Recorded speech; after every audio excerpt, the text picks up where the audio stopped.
পুরুষকে অর্ধেক কষ্ট দেয় তার পরিবার, আর বাকি অর্ধেক কষ্ট দেয় তার শখের নারী।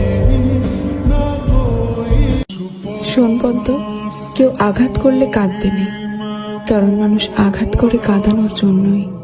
আর যখন উদ্দেশ্য সফল হয় তখন তারা শান্তি পায়।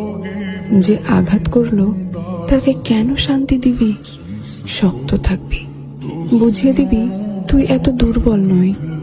যারে তারে পাত্তা দিস না, হাজার কষ্টেও কাঁদবি না। কান্না সাময়িক সময়ের জন্য মন হালকা করে, পুরোপুরি নয়। যে তোকে আঘাত করবে তাকে তুই তোর চালচলন দিয়ে ছিন্ন ভিন্ন করে দিবি। তখন তার মুখটা দেখে তোর যে শান্তিটা হবে সেটা কান্না করার পর হবে না।